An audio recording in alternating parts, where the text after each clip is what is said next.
রাজধানীর যাত্রাবাড়ী থানার হত্যা মামলায় সাবেক রেলমন্ত্রী নুরুল ইসলাম সুজনকে 5 দিনের রিমান্ড দিলেন আদালত। এছাড়া অন্য হত্যা মামলায় দীপুমণি, ইনু, মেনন, পলক সহ 7 জনের জামিন আবেদন নামঞ্জুর করে কারাগারে পাঠানোর নির্দেশ দেওয়া হয়েছে।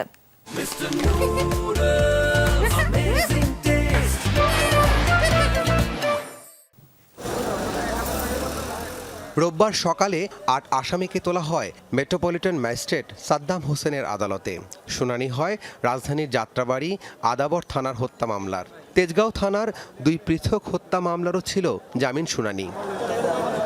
উভয় পক্ষের শুনানি শেষে যাত্রাবাড়ী থানার রফিকুল ইসলাম হত্যা মামলায় সাবেক রেলমন্ত্রী নুরুল ইসলাম সুজনের 5 দিনের রিমান্ড মঞ্জুর করেন আদালত। আর তেজগাঁও থানার হত্যা মামলায় সাবেক সমাজ কল্যাণ মন্ত্রী দীপুমণি, আইসিটি প্রতিমন্ত্রী পলক, রাশেদ খান মেনন, হাসানুল হক ইনু, সাবেক আইজিপি চৌধুরী আবদুল্লাহ আল মামুন ও সাংবাদিক দম্পতি শাকিল রূপাকে গ্রেফতার দেখানো হয়।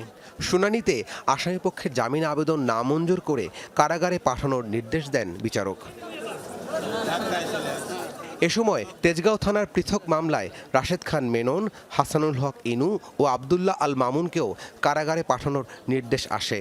এদিকে আদাবর থানার হত্যা মামলায় সাবেক অতিরিক্ত অ্যাটর্নি জেনারেল ব্যারিস্টার মেহেদী হাসানের জামিন আবেদন নামঞ্জুর করে কারাগারে পাঠানোর নির্দেশ দেওয়া হয়। ছাত্র জনতার আন্দোলনে সহিংসতার দায় আসামিরা এড়াতে পারে না, এমন মন্তব্য করে রাষ্ট্রপক্ষের আইনজীবীরা বলছেন অভিযুক্তদের সর্বোচ্চ শাস্তি নিশ্চিতে আইনি লড়াইয়ে থাকবেন তারা। প্রসিকিউশন পক্ষে আমরা তার জামিনের বিরোধিতা করি, বলি যে আসামিরা বোনাফাইড একজন তারা ক্রিমিনাল এবং তারা এই হত্যার সঙ্গে জড়িত। তারা যদি বের হয় দেশে অশান্তি হবে এবং পেশিবাদের দোষরা যারা এখনো লুকিয়ে আছে তাদের সঙ্গে মিলে দেশের অশান্তি সৃষ্টি করবে এবং শান্তি শৃঙ্খলা বিঘ্নিত করবে।